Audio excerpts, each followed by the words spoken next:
네. 네, 안녕하십니까. 방금 소개받은 문수영 이사입니다. 저는 이 하이 퍼포먼스 컴퓨팅, 계산을 주로 많이 하고 데이터 분석을 많이 하는 그 업무를 위한 그 시스템 지원을 해오고 있는데요. 아마도 여기 계신 분들이 그런 데이터, 대용량의 데이터나 많은 양의 계산을 해야 되는 그런 업무들과 관련이 있으신 분들이 참석하신 것 같은데요. 클라우드를 이용하면 기존의 그런 계산 업무, 또 대용량의 데이터 분석 업무가 어떻게 더 발전적으로 개선되고 또 효과적으로 업무들을 수행하실 수 있는지 한번 살펴보도록 하겠습니다. 그 제목이 지금 궁극의 데이터 파워 확보인데요. 아마 이제 대부분 빅데이터라는 용어는 이제 다 익숙하시죠. 정확하게 정의를 하는 그 여러 가지의 말들이 있지만 어쨌든 아주 명확하게 다 일치하진 않지만 대부분의 IT에 계신 분들이나 일반 대중들도 이제 빅데이터라고 하면 대략 어떤 것 같다라고 떠올릴 정도로는 그 개념이 오래된 것 같습니다. 처음에 빅데이터란 말이 나왔을 때는 스토리지, 저장 장치를 많이 필요한 그런 업무가 빅데이터인가? 라고 생각한 적도 있지만 사실은 그 의미보다 훨씬 복잡하고 다양한 그런 분석 업무, 데이터 처리 업무들을 일컫는 말이 됐습니다. 근데 잘 생각해 보시면 데이터가 많고 복잡하면 그거를 사용하고 실제로 그 데이터를 활용해서 뭔가 생산적인 결과물을 만들어내려면 당연히 따라와야 되는 게 있겠죠. 저장장치뿐만이 아니라 실제로 어떤 연산을 수행하는 컴퓨팅 파워가 필요하게 됩니다. 그래서 자연스럽게 마이크로소프트에서는 이 애저 클라우드를 이용한 이런 빅데이터나 대용량의 컴퓨팅 업무를 일컬어서 빅컴퓨트라고 부르고 있거든요. 그래서 이렇게 빅데이터와 빅컴퓨트가 쌍을 이루는 그런 균형이 잡힌 IT 환경이 실제로는 정말 현실적으로 그런 빅데이터와 새로운 이 산업혁명 시대에 걸맞는 IT 환경이 될 겁니다. 지금 차트에 예시해 드리는 건 몇 가지 예측되는 앞으로의 데이터의 사이즈들을 각 분야별로 대표적인 부분들을 예시를 한 건데요. 요즘 CF 광고를 보면 아마 대부분의 그 대형 자동차 회사들이 강조하는 기능이 그 주행 보조 장치, 그리고 향후에는 완전 자율주행 자동차, 자율주행 선박, 자율주행 항공기 이런 쪽으로 지금 연구 개발을 하고 있다는 것을 느끼실 텐데, 정말로 완전한 자율주행을 할 수 있는 자동차가 만들어지려면 사실은 그 안에 운행하는 장치가 사람만큼 또는 더 이상 정확하고 빨리 상황 판단을 하고 어떤 조작을 해야 되겠죠. 제가 오늘 이 행사장에 오는 도중에 뉴스를 들었더니 아마 우버에서 서비스를 하다가 그 개발한 그 자동차가 아마 인명사고를 낸 것 같아요. 그러니까 자율주행하던 차가. 현실적으로 지금 여러 번의 그런 인명사고가 났죠. 최초의 자율주행, 완전한 자율주행 차는 아니지만 자율주행 기능을 탑재했다고 하는 차들이 현재 수준은 그렇다는 거고요. 그럼 얼마 정도 그런 자율주행을 위한 훈련을 해야 컴퓨터를 탑재하고 데이터를 이렇게 가지고 계산을 해보고 시뮬레이션을 해서 해야 되느냐 하면 지구 40만 바퀴 정도의 거리를 주행하는 동안의 학습을 해서 그게 그 안에서 이제 아주 지능적으로 실제 상황에서 반응할 수 있어야 우리가 눈 감고 손을 놓고 차를 탈 수 있다는 겁니다. 천문학적으로 그 거리가 어느 정도 되느냐면요, 태양에서 해왕성까지 거리의 3배입니다. 그러니까 자동차를 타고 태양계를 갔다 왔다 하는 거리만큼의 주행을 시뮬레이션해서 안정성이 완전히 검증이 된 이후에 구매하셔야 됩니다. 지금 구매하시면 안 되고요. 좀 기다리셔야 되고. 그 다음에 실제로 이제 자율주행 차를 타시게 되면 그냥 주행만 하는 게 아니고요, 다시 데이터를 생산을 합니다. 하루에 한 4TB 정도의 데이터가 생성이 될 것 같은데, 그러니까 주고받는 거죠. 어떤 중앙센터와 자율주행 자동차 사이에 실시간으로 데이터를 주고받고, 거기에는 교통 정보도 있을 거고, 운행 장치들의 상태, 뭐 연료의 효율, 이런 것들을 계속 모니터하면서 뭔가 좀 더 최적화하는 그런 작업을 해야 되는데, 4TB라고 하면 상당히 큰 데이터죠. 그 데이터들을 생성을 하면 이거 쓰레기통에 버릴 수는 없잖아요. 뭔가 또 디자인에 적용하든지 아니면 좀 더 최적화된 운행을 위한 또 뭐 맵 서비스라든지 각종 연동해야 될 그런 업무들이 많이 생길 텐데, 항공기는 그거의 10배입니다. 하루에 40TB 정도를 생성할 거라고 예측이 되는데요. 개인적으로는 제가 얼마 전에 그 해외 출장 갔다가 귀국편에 항공기 엔진 오류로 활주로에서 주행하던 비행기가 급브레이크를 밟아가지고 난생 처음 그런 경우를 당했는데요. 실제로 이륙하려고 주행하다가 엔진에 불꽃이 튀면서 잠시 있으니까 급정지를 하더라고요. 마치 저희가 신호등에 걸리면 버스가 급정지하듯이 턱 막힐 정도로 활주로에서 멈춘 적이 있는데, 그 순간 그런 생각이 들었습니다. 이런 사고의 징후, 어떤 오류의 징후를 데이터를 기반으로 미리 분석할 수 있으면 얼마나 좋을까. 근데 옆에 있던 같은 저희 MS 직원인 동료가 얘기하는데, 현재는 한 1테라에서 2TB 정도의 운항 정보가 생성이 된답니다. 이 비행을 하면. 여러분도 나중에 뭐 가끔 이제 타시는 비행기를 타시면, 근데 그거를 분석하려면 며칠이 걸리는 거죠. 그래서 지금 생성한 데이터가 다음 비행에 적용을 할 수 있는 시간이 없다는 거죠. 데이터는 생성됐지만 그것을 빨리 분석해가지고 운행하는데 적용할 수 없기 때문에 그 효용 가치가 그만큼 떨어지는 거고, 실시간으로 분석할 수 있다고 하면 좀 전에 제가 말한 예처럼 뭔가 이상 징후가 있으면 미리 사전에 예방을 하거나 조치를 취할 수 있었겠죠. 예, 어쨌든 덕분에 저는 뭐 하룻밤 더 호텔에서 자고 시간을 보내다 오긴 했는데, 친구 중에 또 비행사가 있습니다. 국제선 기장인데 친구한테 물어봤더니 6개월에 한 번씩 파일럿도 이런 상황을 위해서 훈련을 받는다고 하더라고요. 그 비상 상황에서 어떻게 대처하는지, 그 스튜어디스하고 같이 연습도 하고. 그런데 이런 데이터를 기반으로 하는 거는 자기들도 잘 모르겠다. 그런 것도 되느냐, 그렇게 얘기를 하던데요. 이게 현실적으로 이제 2020년까지 저 정도의 데이터가 생성될 텐데, 그걸 가지고 어떻게든 가공을 해서 생산적으로 활용을 해야 되겠죠.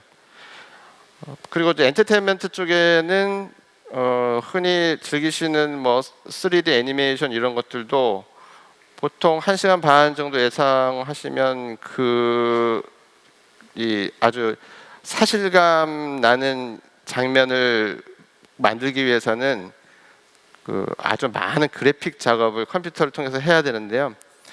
만약 실사 촬영이라고 하면 그게 어느 정도 시간만큼의 장면을 처리해야 되냐면 7,000년이 넘는 시간입니다. 보통 아시겠지만 뭐 1초에 뭐 30프레임, 뭐 60프레임 이렇게 잘라가지고 장면을, 활동 사진을 이렇게 만드는 건데요. 그런 걸 그래픽 처리를 해서 실사 영화인 것처럼 그래픽 작업을 하려면 그만큼 많은 장면들을 컴퓨터를 통해서 가공해야 되는데, 이게 이제 난감한 게 영화 같은 경우는 흥행할지 안 할지 그걸 정확하게 할 수는 없잖아요. 근데 보통 이런 렌더링을 하려면 한 1000대 정도 규모 그런 오더의 서버가 필요합니다.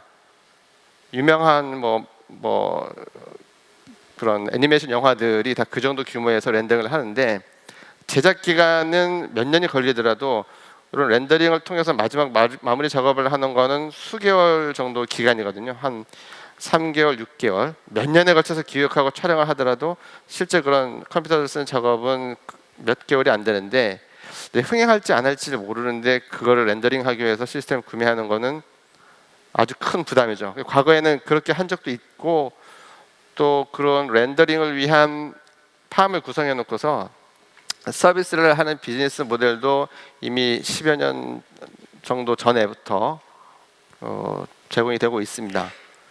자, 이런 것도 잘 보시면 실제로 실용적인 데이터는 아니지만 어쨌든 그래픽 하는 게 픽셀 하나하나가 어떤 데이터의 역할을 하는 거죠. 정보를 가지고 있는 거니까 이렇게 아주 정밀한 그래픽 처리도 그런 빅데이터처럼 대용량의 컴퓨팅 파워가 필요하고요. 여기에는 지금 예시 안 되어 있지만 요즘 머신러닝이 많이 쓰이는데, 제가 이렇게 여러 나라 좀 고객들 만나 보면 저도 모르는 그런 새로운 영역에 많이 적용을 하고 계시더라고요. 뭐 이런 순수 과학 쪽, 바이오 쪽도 이렇게 이미지로 현미경 영상 같은 걸 이미지로 촬영을 해서요, 고속 촬영을 해서 저장을 해놓고, 지금은 대학원생들이 앉아서 하나씩 이거는 어떤 박테리아, 요 네모 안에 지금 몇 개, 그리고 이게 0.1초 사이에 여기로 몇 개 움직였고 몇 개 사라졌고 몇 개 생성됐고, 이걸 학생들이 수작업을 하고 있습니다. 이런 걸 이제 점차 머신러닝을 통해서 이미지 촬영한 거를 가지고 컴퓨터가 그거를 판단을 해서 그런 작업들을 자동으로 해주기 시작했고요. 현재의 신뢰도는 한 95% 정도라고 하는데, 사람이 하는 정도가 되려면 99% 이상이 돼야 되겠죠. 그게 한 3, 4년 정도 후에는 그렇게 될 것 같고요. 예, 그런 식으로 데이터들을 처리하는 방법이 과거에는 정형 데이터, DB에 들어있는 것만 가지고 딱 규격화되어 있는 연산을 통해서 뭔가 작업하고 출력을 도출했다면, 지금은 데이터의 접근 방식도 상당히 한 번에 대용량의 데이터를 캡처한 다음에 그거를 고속 계산을 통해 가지고 의미를 찾아내는 식으로 바뀌고 있다는 겁니다.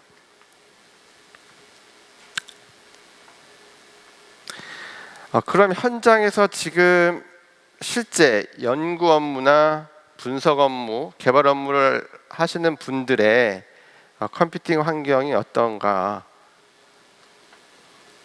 이 파란 부분이 이제 대부분의 그런 연구 업무, 개발 업무 종사자 분들이 속해 계신 그룹인데요. 쉽게 예산 규모로 보면 어떤 컴퓨터 얼마짜리를 쓰냐로 환산해서 보면, 맨 꼭대기에 있는 흔히 말하는 슈퍼컴퓨터, 전 세계 몇 위 이렇게 발표하는 그런 슈퍼컴퓨터 같은 경우는 도입비가 한 수백억이고 운영비까지 합치면 한 5년에 1000억 정도 됩니다. 국내에는 한 두세 군데가 여기에 해당하고요. 두 번째 그룹이 이제 그렇게 큰 건 아니지만 어쨌든 보통 접하는 워크스테이션이나 PC에 비해서 수십 배, 수백 배 빠른 계산 시스템을 가지고 있는 경우인데, 예산 규모로 보면 수억 원 정도요. 한 번에 시스템을 도입하는데 수억 원 정도 드는 시스템입니다. 죄송하지만 혹시 여기 참석하신 분들 중에 요 그룹에 속하는 기관이나 그런 기업에 계신 분 있으신가요? 업무 비밀이라서 공개하시면 안 되는 거예요? 아마 여기에 계신 분들 중에 이 정도는 아마 있으실 것 같고요.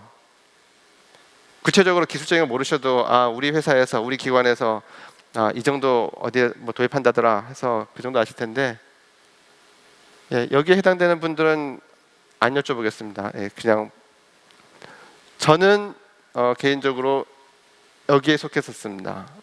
사용자로, 엔드 유저로.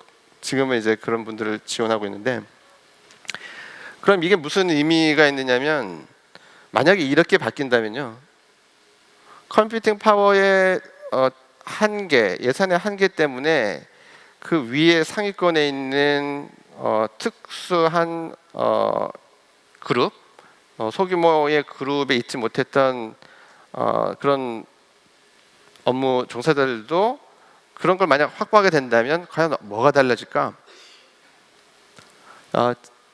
뭔가 계산을 빨리 할 수 있고 데이터 처리를 빨리 할 수 있으니까 업무가 빨리 진행이 되겠죠. 그래서 요즘 강조되는 일과 업무의 균형 위해서 빨리 퇴근하실 수도 있고, 야근을 안 하고 휴일날 근무를 안 하실 수도 있고, 두 번째는 이제 저의 실제 예전 고객 사례를 보면 퇴근 일찍 하는 것보다 승진을 빨리 해서 좋다라고 하시더라고요. 계산을 많이 하니까 기존에 시도하지 못했던 변수를 이렇게 넣어서 해보고 더 긴 기간 동안에 리스크 분석, 금융권 고객이셨는데 그걸 해서 상품 설계를 해서 출시를 했더니 몇 개월 안에 아주 가시적으로 그게 수억 원의 실제 이윤을 이렇게 만들어낸 거예요. 계산을 통해 가지고 좀 더 신뢰도를 높인 그 모델을 가지고 적용을 했더니 그렇게 됐다라는 거고요. 순수 과학 쪽에서도 이제 새로운 도구가 생긴다고 보시면 됩니다. 과거에는 하고 싶어도 속한 기관의 예산 규모라든지 보유한 시스템의 규모 때문에 감히 엄두를 못 내고 다른 기관에서 뭐 만든 결과를 그냥 이렇게 배우는 정도, 뭐 이용하는 정도였지만, 그 소유의 개념이 아니고 사용의 개념으로요, 저렇게 큰 컴퓨팅 파워를 접근할 수 있는 기회가 주어진다면 이제 그 전과 완전히 다른 새로운 어떤 환경이 되는 거죠. 4차 산업혁명이라는 말을 많이 하지만 제가 느끼기에 4차 산업혁명은 상당히 불확실하고 투자 회수 가능성도 각각의 케이스를 보면 상당히 낮습니다. 시장에 진입하고 경쟁에서 이겨야지만이 결국은 살아남아서 어떤 안정적인 기업으로 성장을 할 수 있고 사업이 성장할 텐데, 그런 거를 그 위험 부담을 안고 초기 투자를 많이 하는 건 현실적으로 상당히 어렵죠.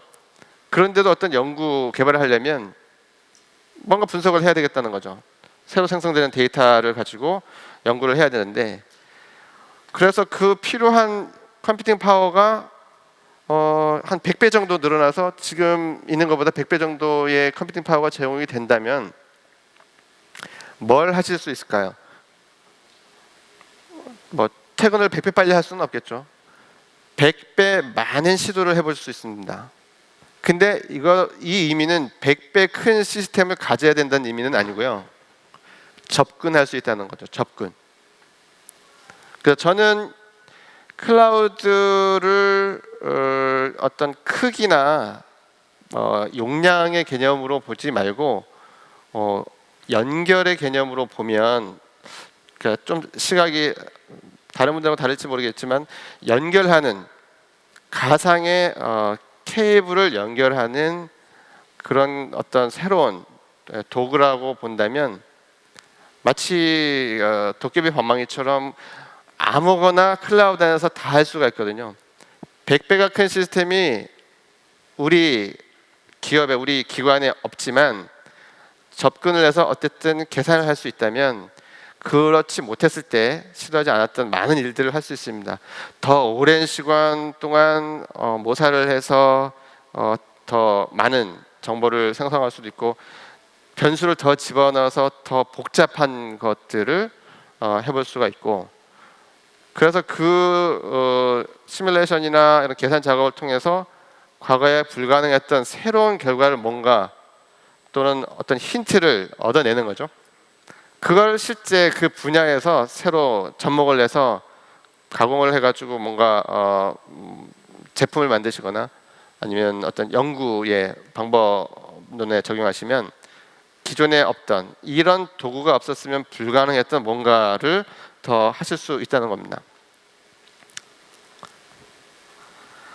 현재 자체 데이터 센터를 보유하고 계신 기관들은 일단 고정적인 용량, 성능의 시스템을 가지고 계시고요. 거기에 제출되는 작업, 보통은 이제 공유 환경에서 작업을 하실 테니까 여러 명이 동시에 이제 작업을 요청을 하실 텐데 자원은 한정되어 있고 공유라는 환경 때문에 어쩔 수 없이 이런 우선순위에 따라서 작업을 제출한 순위에 따라서 그 업무의 비중의 강도에 따라 이렇게 뭔가 이제 스케줄링을 해서 운영을 하셔야 될 텐데 몰릴 때가 있겠죠, 당연히. 그럼 몰릴 때는 지금의 방법은 한 가지밖에 없죠. 기다리는 겁니다. 앞에 작업이 끝나서 빌 때 그 다음 큐에 기다리던 작업이 수행이 되는, 그게 가장 현실적인 상황인데요. 단순히 용량에 한정해서 그런 게 아니라 할 수 있는 분석 작업, 계산 작업의 종류도 지금 여러 가지 IoT, AI, 머신러닝, 또 각종 새로운 빅데이터 타입의 정보들을 가공해야 되는 그런 업무들이 생기는데 실제로 보유하고 있는 자원에는 그런 걸 처리할 어플리케이션이 없거나 전문가가 없거나 그 기반이 없어서 그 안에 들어가지 못하고 아직 여전히 전통적인 업무의 테두리 안에 머물러 있는 경우들이 생기죠. 그리고 또 한 가지 특징은 제가 보면은 이제 학교 같은 경우가 아주 대표적으로 이러는데 이제 각 과마다 팀마다 별개의 시스템을 운영하고 서로 이렇게 통신을 하는 기반이 없거나 아니면 있더라도 권한 때문에 현실적으로 그게 사실상 불가능합니다. 일반 기업에도 그런 경우가 많고, 그래서 모으면 큰 자원으로 아까 말씀드렸던 것처럼 10배, 100배 큰 시스템에서 뭔가 작업을 수행해 볼 수도 있지만 원천적으로 그런 시도가 불가능한 그런 환경이나 문화가 있거든요. 그러다 보니까 이제 사일로라고 말하는데 각각의 잘게 쪼개진 시스템을 가지고 있어서 역량이 분산이 돼 있고 뭔가 집중적으로 큰 계산을 하기에는 그 기반이 부족합니다. 이런 걸 해소할 수 있는 방법으로 클라우드는 온프레미스에 있는 시스템의 피크 타임 때만 사용하고 평균적인 워크로드 상황일 때는 그냥 기존에 자체 보유한 시스템을 쓰시거나 아니면 개인 PC, 워크스테이션을 쓰시면서 작업을 하셔도 되는 하이브리드 클라우드라고 하는데요. 자체 시스템과 클라우드를 연동해서 피크타임의 워크로드만 버스팅이나 또는 오프로딩해서 클라우드에서 돌리는 방식으로 하면 고정 자산에 대한 투자를 많이 하지 않고도 가상적으로 그만큼 큰 시스템을 보유하고 있는 것처럼 접근할 수 있는, 사용할 수 있는 기회가 주어지는 거죠. 그리고 자원을 사용한 만큼 과금을 하기 때문에 실제로 낭비되는 자원이 없이 온프레미스 자원이 계속 부하가 일정 정도 유지된다면 그 용량에 맞는 시스템을 도입하고 나머지는 여유 어떤 예산으로 운영을 하시면서 필요한 만큼만 사용을 하고 비용을 지출하는 형태로 쓰실 수가 있습니다. 지금 사용하고 있는 어플리케이션이나 하드웨어 환경을 클라우드로 좀 가려면 제일 간단한 방법은 그냥 쌍둥이처럼 지금 사용하고 있는 환경을 클라우드에다가 그대로 구축을 하는 겁니다. 그냥 여기 있느냐 저기에 있는 차이만 있고 실제로 뭐 온프레미스에 있는 시스템들도 대부분의 사용자들은 원격 접속을 해서 사용하기 때문에 사용자 입장에서는 사실 큰 차이가 없죠. 클라우드에 있는 걸 쓰거나 아니면 온프레미스에 있는 걸 쓰거나 뭐 시스템실 안에 들어가서 작업을 하진 않으시기 때문에 그러니까 큰 차별성은 없습니다. 그런 면에서는 뭐 장점은 기존에 있는 걸 그대로 만들기 때문에 뭔가 익숙한 환경 그리고 원하는 대로 자유자재로 그 뭐 환경을 맞춤형으로 구축할 수 있다는 장점이 있고요. 반면에 이제 클라우드로 가면서 누릴 수 있는 더 많은 장점들을 아직은 누리지 못하는 단계인 거죠. 그 다음으로 가면 기존에 있는 시스템의 작업들을 새로 확장된 그 클라우드와 연동을 해서 자동으로 그게 수행이 되도록 하나로 보이게 하는 겁니다. 그러면 뭐 아까 말씀드린 피크 타임 때 오프로딩 하거나 하는 것들도 이제 피크 타임이니까 난 저기에서 돌려야지 이렇게 하실 필요가 없고 제출하는 사용자는 그냥 똑같은 작업을 제출했는데 온프레미스의 자원이 남으면 거기서 돌아가고 부족하면 클라우드로 확장되고 하는 게 자동으로 연동되는 단계죠. 특히 슈퍼컴퓨터 사용자들이나 이런 고성능 연산이 필요한 사용자들은 나는 CPU 코어가 100개가 필요한데 이 작업을 돌리려면 아니면 1000개가 필요한데 그거를 큐에다 올려놓고 기다리면 다른 사람들 작업이 다 끝나고 모든 CPU가 이제 아이들 타임으로 다 사용할 수 있는 환경이 돼야 그때야 작업이 시작되거든요. 그러면 내 작업이 언제 시작될지 예측이 어렵고 시작되더라도 또 언제 끝날지 모릅니다. 이게 좀 그 변동이 생기면 다른 작업들하고 같은 시스템에서 수행하다 보면 성능을 안정적으로 예측하기가 힘들어지거든요. 그럼 어떤 일이 생기냐면 컴퓨팅하는 시간 때문에 업무의 스케줄을 조정을 하고 모든 게 컴퓨터 자원에 따라서 사람이 맞춰가지고 움직이는 상황이 되는 거죠. 현재가 대부분 그렇게 사용하는 환경이고요. 이게 클라우드로 가면 아까 말씀드린 것처럼 피크 타임에 내가 작업을 제출했더니 그냥 자동으로 클라우드에서 돌아가 버리면 저는 사용자는 자원이 언제 빌지 기다릴 필요 없이 딱 바로 그 작업을 수행할 수 있는 거죠. 그래서 다른 업무의 흐름을 방해하지 않고 이 계산 작업을 병행해가지고 수행할 수가 있는 겁니다.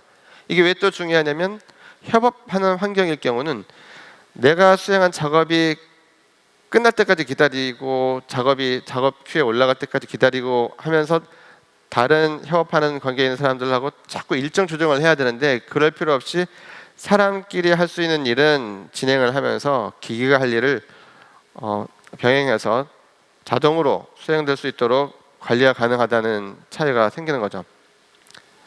그 다음은 클라우드 안에다가 모든 IT 인프라를 다 구현을 해서 지금 온프레미스의 자원도 쓸 필요 없이 그 안에서 워크플로우를 다 만들어서 엔드투엔드로 데이터를 관리하고 계산 작업까지 하는 환경이 됩니다. 지금 우리나라의 대부분의 슈퍼컴퓨팅 센터와 그 보유하고 있는 기업들이 사용하는 환경이 지금 약간 비슷한 게 이 정도까지는 해볼 만한 그런 환경입니다. 아까 말씀드린 것처럼 수십억 또는 수백억 규모의 자원을 보유하고 있는 기관들은 여유 시간일 때 다른 데 자원을 이렇게 빌려줄 수도 있고 마치 애저처럼 거의 무한한 자원을 가지고 있으면서 제공하는 것처럼 그냥 반대로 이게 자원을 쓰는 게 아니고 자원을 제공해주는 환경이 가능하거든요. 그러니까 일부 그런 프로젝트를 진행하는 경우도 있는데 더 중요한 거는 이런 자동화를 실제로 클라우드 안에서 다 구현을 하면 이제 연결만 하면 되는 환경으로 아까 말씀드린 것처럼 케이블을 연결하듯이 클라우드에 어디서든 연결을 하면 연구 개발 환경이 그냥 연속되는 그런 환경으로 가는 게 단계 4 정도 되고요. 아직 우리나라에서는 여기까지 간 기업은 자체 보유한 데이터 센터가 있는 그런 고객분들도 아직은 없으신 것 같습니다. 그 마지막으로는 어떻게 되냐면 그냥 클라우드가 하나의 인프라가 아니라 그냥 사용자 입장에서 보면 서비스로만 남는 거죠. 어떤 작업을 처리하고 그 다음 작업은 이 작업에서 나온 아웃풋을 가지고 또 처리를 해야 되고 이렇게 서로 연결이 되고 또 생성된 데이터는 저장했다가 또 다른 기회에 또 분석을 하는 작업을 할 수 있는데 이런 것들을 자동으로 되게 처음부터 클라우드화된 어플리케이션으로 운영을 하시는 겁니다. 기존에는 온프레미스에서 사용하시는 거는 지금 PC나 워크스테이션이나 클러스터에서 돌리는 작업을 여기 클로닝 할 때까지 이제 그대로 쓰시는 거죠. 그 다음에 하이브리드나 요 클라우드 워크플로우로 가려면 약간의 추가되는 그런 툴들이 필요하게 됩니다. 뭔가 온프레미스에 있는 거를 클라우드에 이렇게 보내고 받고 해야 되기 때문에 그것도 상당히 단순화할 수 있도록 서비스를 제공하고 있는데 궁극적으로는 저렇게 어플리케이션 자체가 그냥 내가 서브밋하면 알아서 클라우드와 연동되고 클라우드 환경이 자동으로 구축되는 그런 이제 서비스들이 가장 아이디얼하게 이상적으로는 궁극적인 클라우드 서비스가 될 거고요. HPC처럼 많은 CPU 코어가 필요하고 대용량의 스토리지가 필요하고 한 경우에는 저런 식의 접근이 기존에 이렇게 좀 규모가 작은 컴퓨팅 파워로도 충분한 업무에 비하면 상당히 효과를 볼 수가 있습니다. 그럼 실제 물리적으로 애저에서 제공하고 있는 이런 고성능 컴퓨팅을 위한 가상 머신과 스토리지, 네트워크 서비스 솔루션들이 뭐가 있냐면 일단 H는 뭐 쉽게 연상하실 수 있을 텐데 하이라고 보시면 되고요. N이라고 된 거는 엔비디아라는 그 GPU 벤더 제품의 이름을 따서 N 시리즈라고 하는데 GPU를 탑재한 겁니다. H는 하이 클락 CPU를 탑재한 인텔 CPU를 탑재한 거고 N 시리즈는 엔비디아 GPU를 탑재한 가상 머신이고요. 위에 보시면 인피니밴드라고 하는 아주 고성능이고 아주 지연 속도가 지연 시간이 낮은 특수한 네트워크인데 애저가 현재 퍼블릭 클라우드에서 이런 인피니밴드를 제공하고 있는 유일한 서비스 프로바이더입니다. 다른 클라우드는 저 인피니밴드를 지원하지 않고요. 그 다음 데이터가 많아지면 스토리지의 용량과 성능도 중요해지는데 고속 I/O가 필요하면은 이제 SSD 기반의 프리미엄 스토리지를 사용하실 수 있고 용량은 많지만 그렇게 I/O가 많지 않으면 그냥 기존의 하드 드라이브 기반의 스토리지를 사용하실 수도 있고요. 차차 지금은 다른 테크놀로지도 상당히 많이 개발에 이미 들어갔고요. 지금은 이제 인텔 CPU가 대표적으로 쓰이고 있지만 다른 CPU 계열 그 다음에 다른 방식 뭐 FPGA, PGA라고 실제 하드웨어 로직 자체를 사용자가 설계할 수 있는 그런 방식으로도 구현할 예정이고 얼마 전에 제가 본사 교육을 참석했는데 그 양자 컴퓨팅 요즘 많이 들어보시죠? 그 마이크로소프트 양자 컴퓨팅 프로그래밍 랭귀지 Q샵을 작년에 발표를 했는데 이미 이제 아직 양자 컴퓨터를 직접 사용하실 수는 없지만 프로그래밍은 지금부터 해보실 수 있어요. 그 기존 방식의 2비트가 아니고 새로운 양자 프로그래밍 방식으로 실제 개발이 가능하다. 그런 것도 이제 좀 있으면 클라우드로 도입이 될 걸로 예상이 됩니다. 그 인피니밴드라는 걸 강조드렸는데 인피니밴드가 뭔지 모르시는 분들이 많으실 것 같아요. 보통 네트워크 하면 가장 대중적이고 많이 쓰이는 건 이더넷 방식입니다. 간단하고 호황성이 좋아서 결국에는 이더넷이 전 세계 이런 랜 네트워크를 평정하게 됐는데 인피니밴드는 그 태생이 네트워크가 아니고요. 시스템 내부의 버스를 위해서 설계된 기술입니다. 처음에는 서버 안에 CPU, 메모리, I/O 장치들을 연결해서 데이터를 주고받는.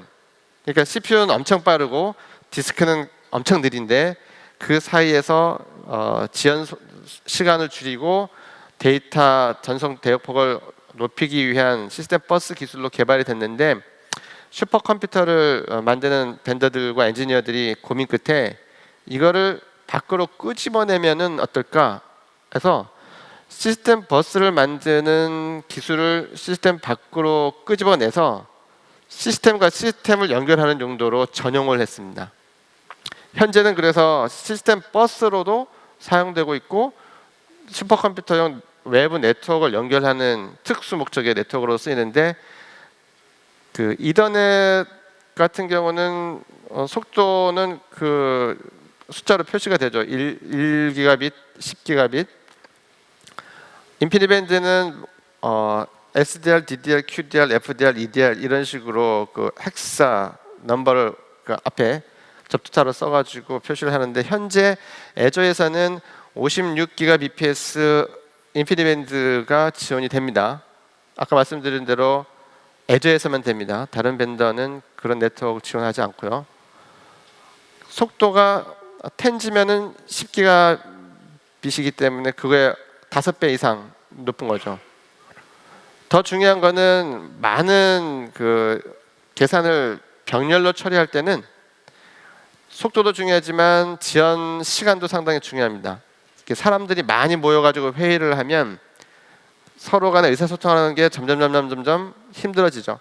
계산도 마찬가지입니다. 여러 개의 CPU 코어에서 동시에 계산을 해가지고 서로 자료, 데이터를 주고받으려면 얼마나 빠른 시간에 서로 주고받아야 되는지 그 정도에 따라서 이 성능의 향상 정도가 결정이 되거든요. 나중에는 CPU를 많이 썼는데 성능이 떨어지는 경우도 종종 가끔 발생하는데, 그게 이런 사례입니다. 인피니밴드를 쓰지 않고 기존의 기가빗 환경에서 여러 개의 가상 머신을 연동해서 계산을 했더니 어느 정도 지나니까 자원은 많이 썼는데 시간은 더 걸려버리는 아주 최악의 상황도 발생을 하는 거고요.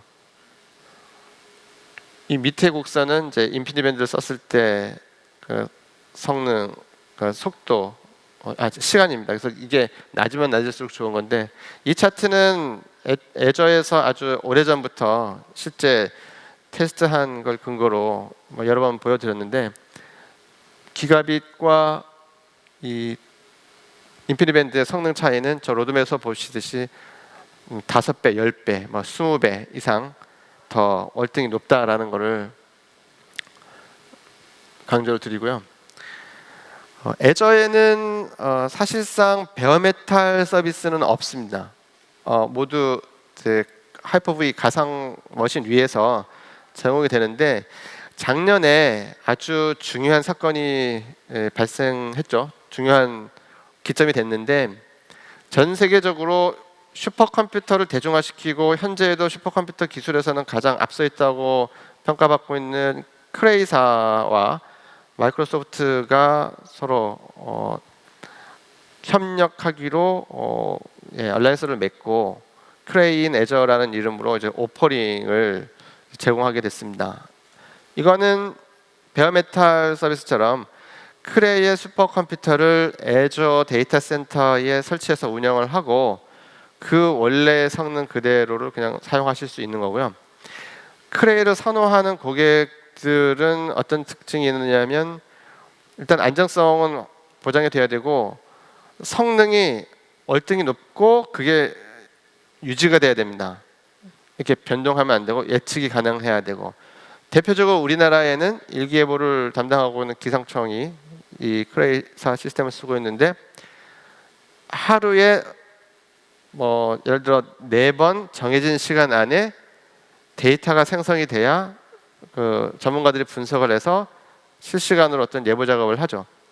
그러니까 성능이 높다는 것도 중요하고 언제까지 결과가 나온다라는 것이 예측 가능해야 되는 것도 중요합니다. 그래야 많은 사람들이 협업을 통해서 그 시간에 사이클에 맞춰서 같이 업무를 수행할 수 있는 구조이기 때문에. 근데 클라우드는 가상적으로 대용량이고 무한한 자원이 있다고는 하지만 이 플럭추에이션이 발생할 수가 있거든요. 은행에도 한꺼번에 사람들이 몰려가서 예금 인출을 요청하면 은행에서 감당을 못 하잖아요. 그런 뱅크러시처럼 이런 IT 자원도 그런 상황이 발생하기 때문에 클라우드 환경이라고 하더라도 그런 플렉츄에이션이 생길 수 있는데, 그런 거를 감수할 수 없는 업무들인 경우에는 자체 데이터 센터가 준비가 안 됐거나 용량이 부족하더라도 시스템을 도입해야 될 때 이 크레인 애저 오퍼링을 이용하시면 원래 성능 그대로 애저의 안정성과 애저 데이터 센터에 있는 다른 서비스를 연동해 가지고 사용하실 수가 있습니다. 그다음 클라우드 논의를 하다 보면 이런 고객분들이 계십니다. 데이터가 너무 많아. 온프레미스에 지금 뭐 수백 테라바이트가 있고 심지어는 수십 페타바이트, 국내 사이트에서 제가 본 가장 큰 사이트는 100페타바이트까지 이제 그 증가할 것으로 예상이 되는데, 데이터 때문에 클라우드는 아니야, 말이 안 돼. 그걸 어떻게 클라우드에다 갖다 운영을 해? 라고 말씀을 하시죠. 그게 100% 그렇지는 않습니다. 1페타바이트의 데이터가 있더라도, 자, 1페타바이트를 가지고 있는 거지 1페타바이트를 지금 누군가가 들여다보는 게 아니거든요. 들여다본다는 거는 컴퓨터를 통해서 데이터를 접근을 해야 되는데, 그 접근하는 순간에 그 데이터가 컴퓨터 시스템 앞에 있으면 됩니다. 그 말은 클라우드를 접근할 수 있는 것과 마찬가지로 데이터도 내가 필요할 때, 계산할 때 접근할 수 있으면 되거든요.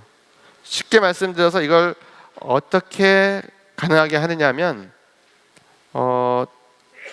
IT 서버나 그 스토리지에서 오랫동안 써왔던 기술을 클라우드에도 적용하는 겁니다. 바로 캐싱 기술을 적용을 하면 되는데요. 이 캐싱 기술을 스토리지에서 클라우드로 이렇게 크로스로 비동기 방식으로 복제를 하는 거죠. 그렇게 해주는데 또 리딩하는 회사 중에 어비어라는 회사를 올해 1월에 마이크로소프트가 인수한다고 발표를 했죠. 그래서 여기도 디지털 미디어나 이런 대용량 데이터를 처리해야 되는 업무인 그런 환경에 클라우드로 갈 때 걸림돌이 됐던 대용량 데이터의 저장과 사용의 문제, 그 가능한 바틀렉을 지혜롭게 이렇게 극복할 수 있는 방법으로 이제 애저에 이제 통합이 될 예정이고요. 그래서 데이터가 크다고 난 클라우드랑 상관없어 이렇게 생각하실 게 아니라, 데이터를 얼마나 사용하는지를 보시고 그게 당장 실시간으로 필요한 게 얼마만큼인지 사이징을 하시고, 네트워크 밴드위드를 통해서 주고받아야 될 게 어느 정도인지 계산기를 두들겨 보면 10분 이내에 이게 적용 가능한 업무인지 아닌지 판단하실 수 있습니다. 그리고 그 대용량 스토리지를 똑같이 클라우드에다가 온프레미스에 1페타가 있으면 클라우드도 1페타를 가지고 이러실 필요는 없고, 캐싱의 개념에 맞게 실제 근 시간 내에 접근할 그런 핫 데이터만 캐싱을 하시면 되는 거고요. 그다음 이제 실제 운영하시는 분들은 그 클라우드로 가게 되더라도 결국 온프레미스 했던 작업이 어느 정도 남아 있거든요. 클러스터 구축을 하고 작업 스케줄링을 하고 어카운팅을 하고 또 장애 예방, 또 장애 발생 시 조치 이런 것들을 하기 위해서는 클라우드에도 비슷한 뭔가 처리를 해야 되는데, 그걸 현재 그냥 이아스, 그러니까 가상 머신만 이렇게 빌려 쓰는 형태로 하시면 수작업으로 다 하셔야 돼요, 어드민이. 근데 그런 거를 자동으로 할 수 있는 툴을 사이클 클라우드라고 하는 툴을 가지고 있는 사이클 컴퓨팅이라는 회사를 또 작년에 인수해서, 이 솔루션도 특별히 HPC 쪽에 적합한, HPC 쪽에 아주 더 유용한 솔루션인데, 이 솔루션도 지금 통합 작업 중입니다. 그래서 모든 클러스터 구성 작업과 운영, 모니터링, 어카운팅 이런 것들을 좀 더 자동으로 하실 수 있게 제공이 될 예정이고, 현재는 따로 소프트웨어를 이제 설치해가지고 온프레미스에서도 저걸 같이 연동해서 쓰실 수가 있고, 클라우드에도 설치해서 사용하실 수가 있습니다. 아까 그 작업을 수행하는 방식이 클라우드로 전개될 때 4개의 단계를 말씀을 드렸는데, 맨 마지막 단계가 이제 클라우드 네이티브 어플리케이션을 사용하는 단계라고 말씀드렸는데, 그 클라우드에 대한 개념이 있으신 분은 이게 소프트웨어 애저 서비스라는 게 뭔지 잘 아시죠? 나는 클라우드가 뭔지 몰라. 나는 내가 수행할 업무에 쓰이는 어플리케이션이 뭐고 거기에서 쓰일 인풋 데이터가 뭔지를 알아. 그리고 뒤에 있는 거는 모르겠지만 이걸 가지고 언제까지 계산을 해야 돼 라고 이런 조건만 알고 계시면 클라우드에서 가상머신이 생성되고 작업이 수행되고 아웃풋이 저장이 되고 또 필요하면 바로 자신의 컴퓨터로 자동으로 다운로드 되고, 또 뭐 보안적인 이유나 비용적인 이유 때문에 데이터를 클라우드에 보관하지 않겠다 그러면 자동으로 삭제가 되고, 그래서 클라우드에 아무것도 남지 않는 환경으로 구현할 수가 있습니다. 그걸 위해서 애저 배치 서비스라는 거를 출시를 했고 이제 4년차 접어들었는데요. 그 용어는 이제 저는 개인적으로 마음에 안 드는데, 배치라고 하면 보통 IT에서 쓰는 배치 작업이라는 용어하고 혼동하실 수가 있는데 그 의미하고는 다릅니다. 그 배치 작업이라고 하면 보통 이렇게 여러 작업을 한꺼번에 큰 덩어리로 제출하고 큐에 쌓아놓고 처리하는 방식인데, 여기는 실시간으로 처리되고요, 실시간으로 자원이 생성되고 자동으로 이렇게 작업이 수행되는 자동 환경입니다. 그래서 애저 배치 서비스를 그냥 고유 명사라고 생각해 주시면 되고요. 그런 수작업으로 구성하고 작업 컨트롤하던 거를 이제 뒷단에서 백엔드에서 자동 처리해 준다라는 게 애저 배치의 가장 강점이고, 실제 적용하는 사례들이 많이 생기고 있는데 지금 지노믹스 유전체 데이터 분석하는 서비스를 클라우드에서 저런 사용할 때 사용자가 요청하면 그대로 수행할 수 있는 서비스를 제공하고 있습니다. 여기 이제 유전체 분석을 위한 툴들이 이미 탑재가 되어 있는 가상 머신을 통해 가지고 아무것도 없이 백지 상태, 아무것도 없는데 지금 데이터가 어디 있는지만 아시거나 아니면 데이터를 보유하고 있으면 그걸 업로드해서 분석해 하고 지시하면 뒤에 유전체 분석 관련 툴이 자동으로 탑재된 그 가상 머신에서 작업을 수행하고 결과를 받아보실 수가 있고, 그 사용한 시간만큼만 과금을 하는 방식입니다. 대용량 데이터 가지고 있다고 고민하실 필요가 없고, 실제로 그 고에너지 물리, 무슨 입자 가속기라든지 이런 그 대형 실험 장치를 통해서 생산하는 데이터가 어마어마하거든요.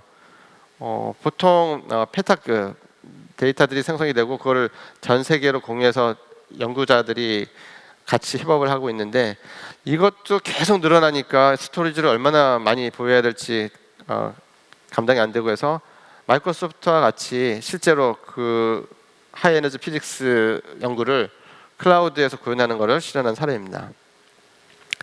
최근에 국내에서도 이 조선업계에서 시뮬레이션을 할 때 쓰이는 솔루션이 많은데, 조선업계뿐만이 아니고 엔지니어링 쪽에서 이런 연산을 많이 하거든요. 자동차 충돌 해석이라든지 구조 해석이라든지 선박 또 그런 것들을 하는데, 요즘에 추세 중에 하나가 오픈 소스 공개 소프트웨어를 사용하는 그런 커뮤니티가 늘어나고 있고, 그 성숙도도 옛날에 비해서 많이 올라갔습니다. 그래서 최근에 한번 동아대학교 계신 이상봉 교수님이 직접 POC를 해보셨는데, 보유하고 있는 시스템 작년에 산 건데 이거보다 더 빠르다. 클라우드로 가면 복잡할 줄 알았는데 쉽다. 그리고 가상화 환경에서 돌아가니까 뭔가 오버헤드가 있어서 체감하는 속도 저하가 있을 것 같았는데 그거 거의 못 느끼겠다라고 말씀을 해주셨고, 그런 내용을 또 이 오픈폼 전문가 그룹 회의에서 공유한 적도 있습니다. 앞으로는 이 POC는 한 100코어 정도 서서 수행한 건데 한 1000코어 이상에서도 수행해 볼 계획이고요. 이런 그 체험을 통해서 클라우드의 장점이나 혜택이 직접 피부로 다가온다라는 것을 실제 사례를 통해서도 알 수가 있습니다.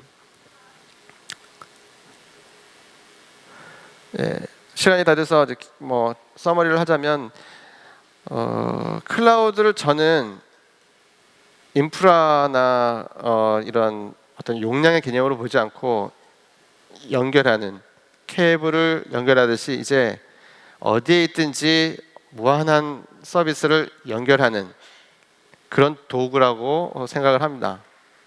그런 도구를 유연하고 쉽게 사용하기 위해서 특히 대용량의 데이터와 고성능의 컴퓨팅 파워가 필요한 HPC 업무에 애저가 상당히 뛰어난 서비스를 가지고 있고 하드웨어적으로도 차별화가 되는 그런 인프라를 보유하고 있다는 것을 말씀을 드리면서 이상 마치겠습니다.